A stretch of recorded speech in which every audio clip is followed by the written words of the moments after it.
Welcome to another episode of the Biker PM. I'm your host, Anthony Pavelich. Today's episode is actually one that was recorded through Facebook Live. So we're going to go ahead and get started with Kaiser from Click a Tree.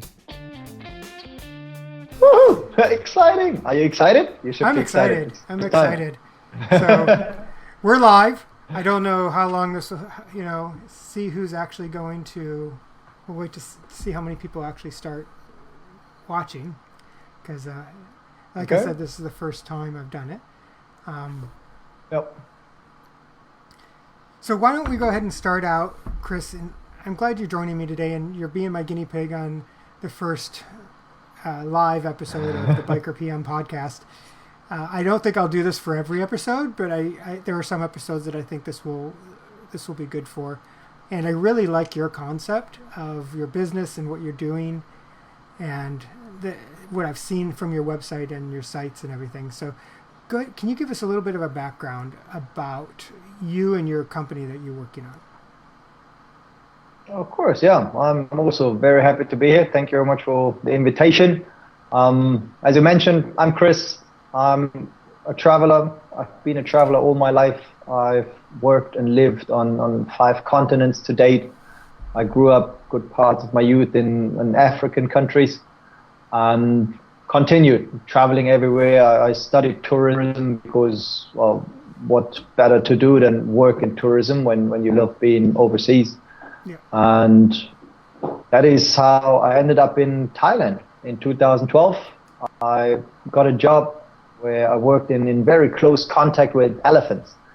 And that also led me to become more aware of their main issues. Of course, you fall in love when you work with elephants. It's the most magnificent animals I know. So, the biggest problem they're having is deforestation, obviously, which then had me start this company, Click a Tree, and we're planting trees, both for individuals and companies. Our idea is to make sustainability as simple as possible. So we're working on different concepts where you click trees with one single click of your mouse. It started with a website for travelers where we teamed up with the world's biggest booking platforms like Expedia, TripAdvisor, Skyscanner, you name them. We agreed with them that if we send them traffic or leads or clients, they pay us marketing remuneration, and be invested into planting trees. So for someone to go travel, basically means you go on the website, you click onto Expedia, you make your booking, they pay us money, we plant a tree.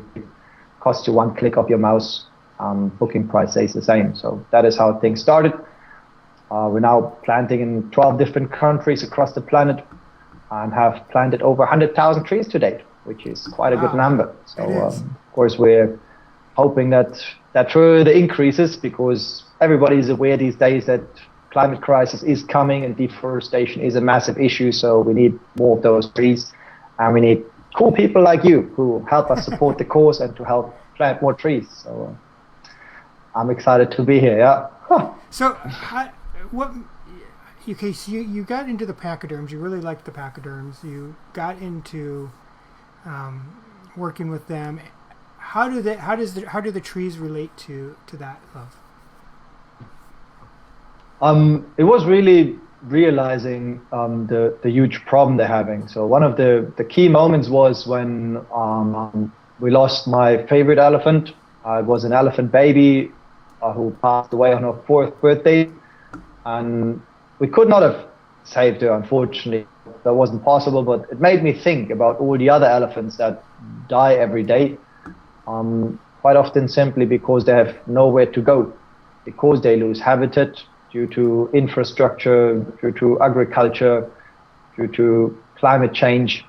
And that, of course, leads them closer to human settlements. And where I lived in Thailand, generally in Thailand, the human-elephant conflict is quite a big topic, because the elephants try to find food and then they go to the next farm and start eating the crops, and the farmers don't like it and go shoot the elephant. Basically, you can't even blame the farmer, because all they're trying to do is provide for their families. They're usually small scale farmers and they need to live. So it was difficult, and it really, the only way out I saw was create more habitat for elephants. So they would prefer to stay in their forest, if they had enough forest. They wouldn't want to be in touch with humans. They wouldn't have to. So I thought let's plant a huge ton of trees. And I didn't reinvent the wheel there. I mean, planting trees is an old known trade. I just needed to generate money from somewhere. And I started off in the tourism industry and now comes to lots of different other industries. So currently, luckily, a lot of companies are moving more towards sustainable action, and a lot of clients demand sustainable actions from companies. So we're currently finding a few good partners to work with. That's an issue everywhere, because as humans, we tend to spread out. And I know with urban areas, we live in the suburbs of Toronto, and we have coyotes in our backyard. Well, not literally in the backyard, but like, within half a kilometer, you can hear coyotes, because we're expanding into their habitat. Deer are the same thing. That's why so many deer get hit on the freeways, because as we're running to drive, they're trying to get across the street to more forest area, which we're slowly getting rid of. As humans, we're destroying what's actually the world needs. Yeah, that's the difficulty. I mean, Thailand is a tough example. We had about 80% forest cover in Thailand, beginning of last century. Now it's down to about 20%. And funny enough, these days the statistics even include plantations. So if you have a palm oil plantation or a rubber tree plantation or something, it's counted as forest cover. So it's crazy. Yeah, the amount of forests we're losing is mind blowing. Yeah, and not only just from human actions, but the forest actually will help mitigate the effects of climate change. And climate change is also part of the reason why our forests are being destroyed, because of the excess dryness or heat, or the excess forest fires that are happening. So it's kind of like exactly. It's a bit of a vicious circle going down, right? It really is. Exactly. Yeah. So difficult. How long have you been doing this then? I started about 2 years ago. It was basically just a hobby back then. I created a sub-site on my own website. I contacted Booking.com back then. They are one of the hotel providers I personally use the most. And I was traveling a lot myself. I was a marketing and sales consultant. And I asked them, hey guys, if I send you clients, do you send me marketing remuneration? They said, yeah, sure, of course, fair deal. And then I invested that into planting trees. So I shared this sub-site with a few friends over social media. And because it's so simple, it really literally is one single click of your mouse, and it doesn't cost you a single cent. The booking with Expedia or Booking.com doesn't cost anything extra, because they calculate that in their marketing budget. If they wouldn't pay me the money, they would invest it into Google AdWords or TV ads or whatever it is. And so it really is one click of your mouse, and it pays for one tree. You can't make sustainability much simpler than that. And that is why it got a lot of traction on social networks, a lot of word of mouth. And then in about a year and a half ago, I built an own website for it, and I founded the company still as a part-time thing, because I was quite happy with my job. But now, end of last year, I had to quit it because Click a Tree got more and more popular and demanded more and more of my time. So since this year, I'm full-time entrepreneur. That's good, and it's a good problem to have with it going full-time, especially for this. Yes, for definitely, for the cause that it is. It's a good. It's good that it's caused you to go full-time and leave your full-time job. So when did you... I'm also very happy about all the feedback you get, and all the positive things you do with all that. I mean, I started as a motivation to create habitat for elephants, but also when you see you create full-time jobs with that. I mean, we don't work with volunteers. I wouldn't want any college students to plant my trees for 3 months and then go back home or something, because it's a year and decade long project. So we really pay full-time salaries to all the workers who help us plant the trees, but they also get paid to nurse the trees for at least 3 years. And that way it ensures maximum survival rates. And meeting those people who you create jobs for in these local communities, often in tropical countries, is so amazing how grateful they are, to have a full-time job, full-time income, that they can feed their families and wear clean clothes and maybe afford a medical check or whatever it is that is urgent to them. So it is fantastic. Yeah. So how many countries are you in? You may have said that. I know you've talked about how many trees. How many countries? It's 12, but we have 2 projects that I personally prefer. One is in Thailand, one is in Ghana. That's the ones we put the most effort into, and we have the closest relationship with the teams there. Do you have any plans to expand, or are there other areas that you're looking into expanding to? There always are, yeah.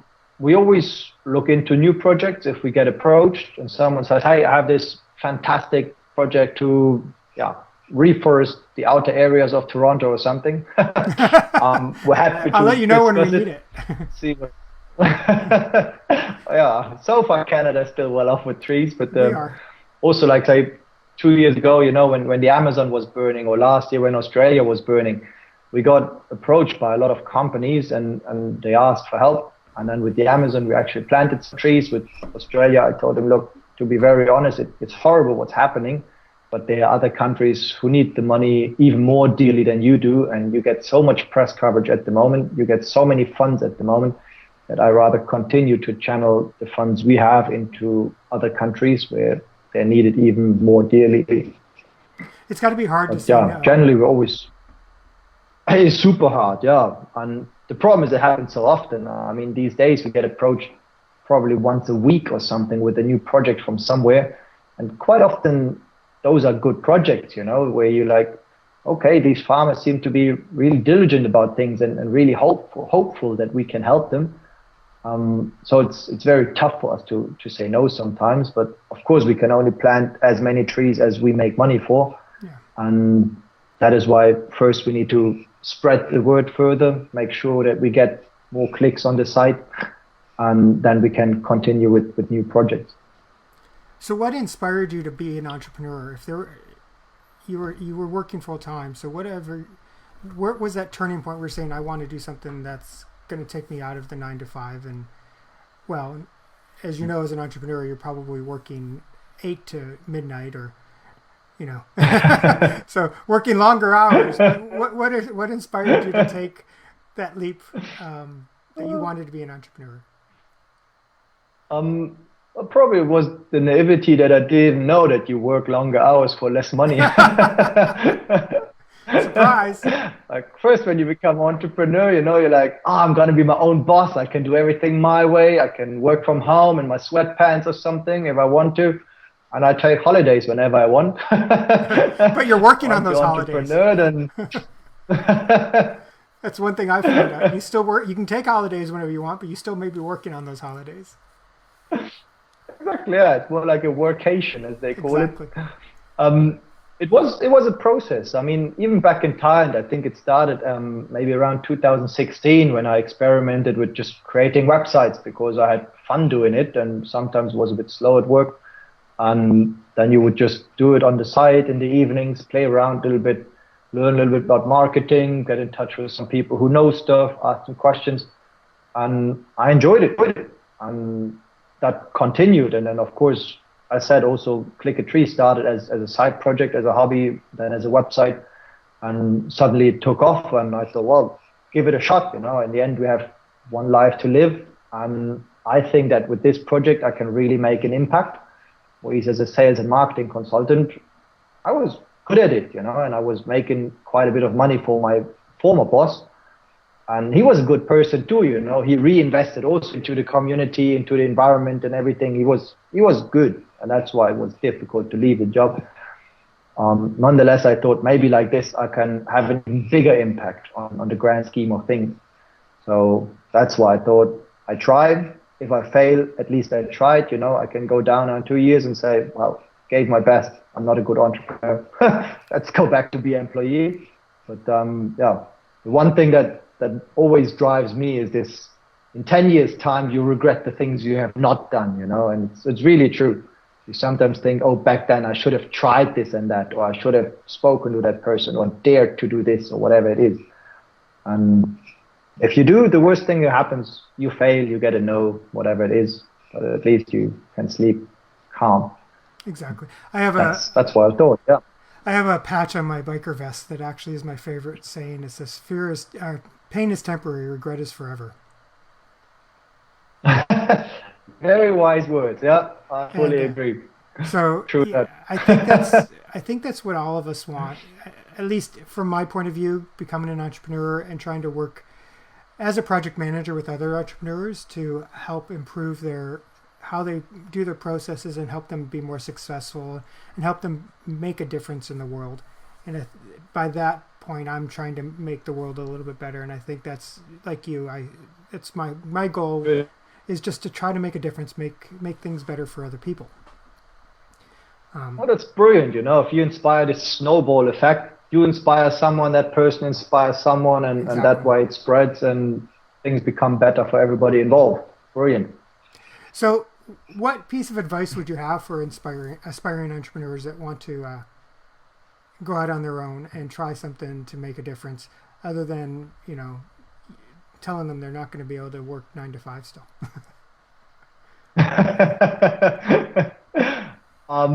My primary piece of advice is always just go do it. Don't overthink it.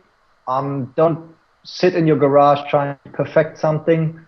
Build an MVP, a minimum viable product. Maybe like a website is enough. It takes you a week, or you hire a freelancer in some country where labor is not so expensive. It costs you a few $100, and then you try. You send the website to a few friends, you publish it on social media, and then you get real life feedback on what's actually happening. Even if you want to sell a product, for example, you could ask people, hey, sign up for the product, and once we ship it, you get 30% discount or something like that. And see if people actually sign up. If nobody signs up, maybe something's wrong with your product, but try it. And try it with the public. Don't just talk about it and have theories about stuff, but actually get real world feedback and improve from there. And what is your website? And I only ask this because I'm going to put it on as an overlay of the live video. Is it clickatree.com? Yes, clickatree.com. It's that simple, because you click a tree. Yeah, we Germans are so creative, right? Woo. There, I put it, it's sitting there right like under your face now. Right here. Right click there. Here, people. So is there Cool.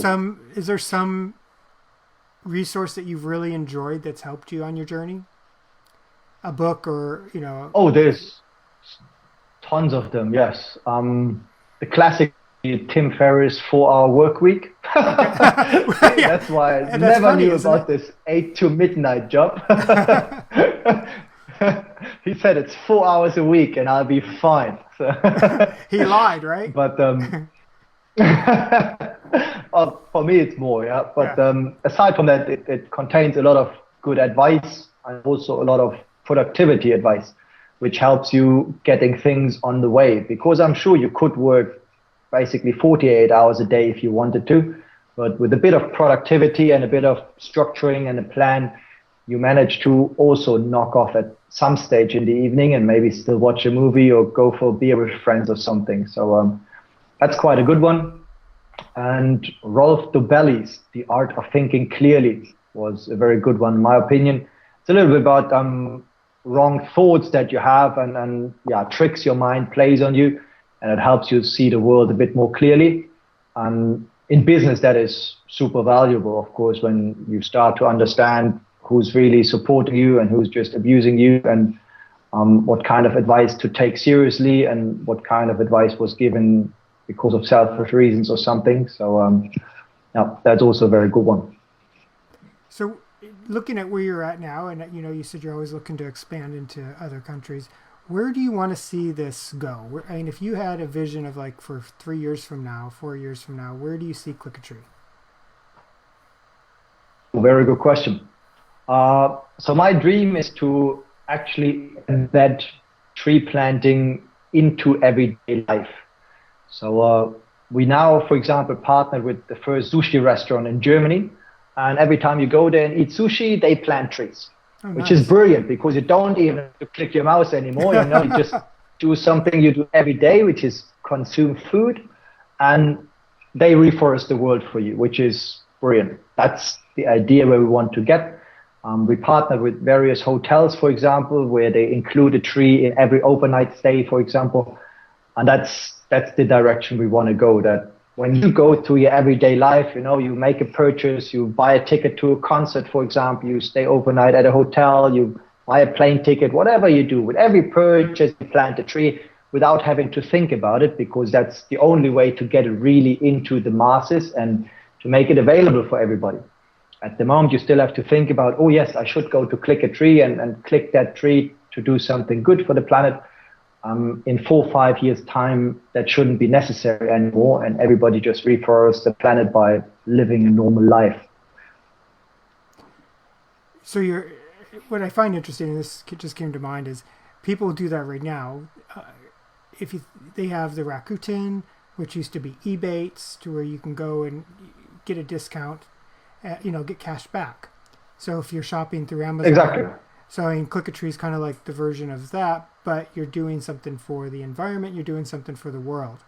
And so it's just something to remember. Exactly. It's as easy to go to Click-a-Tree as it is to Rakuten.com to do this. Yes, correct. Yeah. We also even build them like this browser plugin, same as Rakuten, for example, had it, and every time that you go to one of our partner websites, there'll be this little pop-up, hey, you're about to make a purchase or a booking or whatever, would you like to plant a tree with it? And you just click yes, and then you plant a tree. So exactly, it's the same principle. I just think, in our society, most of us are wealthy enough. We don't need the $1 cashback thing. Yeah. But instead, we rather invest it into a big cause, and that $1 travels a lot further if you invest it, say, into a Ghanaian entrepreneur or something, who actually makes a full-time living out of planting trees. So you do something good while you treat yourself. On Amazon, you buy another gadget for yourself, you treat yourself, and at the same time, you do something good. So I think it just makes the world a little bit fairer for everybody. It does. So let me ask, because you have all these employees right now that are taking care of these trees, how is the current situation, the COVID-19, affecting what you're doing? Is it affecting you at all? Is it a concern that you have to look at? It is a bit of a twofold thing. It affects us in the very short term because we have been working a lot with the tourism industry, say hotels. And they, of course, get tons of cancellations at the moment, and then they can't plant trees. I mean, I'm never asking a company to give me money they don't actually have. I usually tell them, look, you plant a tree, just add it into the sales price or something, or split it with the customer or take it from your marketing budget, whatever the deal is. But of course, if they don't make any revenue, they cannot continue to take money out of the company because that would last for 3 months and then they bankrupt, and that's not cool. So it affects us in the short term. The interesting thing is it seems to have a positive impact on the longer term because a lot of people and companies realize that a global crisis is not good for business and not good for our health and not good for anybody. And we already know about the next global crisis that's coming. Climate crisis is around the corner. It's a few years away. And a lot of companies now realize that that is a crisis we can still prevent. COVID, nobody saw coming. Suddenly it was there and now it's everywhere. And boom, climate crisis, we all know it's coming. So more companies show interest now and say, hey, what is this reforestation thing you do? Can you explain in a bit more detail? Oh, yeah, sounds good. Currently, of course, we can't do it, but maybe when summer comes, and economy starts going up again, we would love to participate and plant more trees with you. So I think in the long term, it inspires people to think a little bit in the bigger picture. and that is good for us. I just wish everybody would actually believe in wasn't so many naysayers about climate change. I think with everything going on in the world, it's the evidence is there. Everybody, the scientific evidence is there. It doesn't suit everybody's agenda, so they like to deny it. That's the thing. But we have this great piece of advice for all the naysayers of people who deny climate change. Like, first of all, we're creating jobs for people in countries where jobs are really badly needed. So if you don't think that trees are good for climate or they're not needed, then at least you create jobs. And second, imagine in 20 years' time we found out that climate change was a hoax and it wasn't needed. Then we have planted all these trees and we created all these jobs and made life so much better for so many people that it doesn't matter if climate change didn't happen. I personally do believe in climate change. Oh, yes. I don't think that the wildfires in Australia were a hoax, or 2 days ago I saw a documentary about rising sea levels in Indonesia.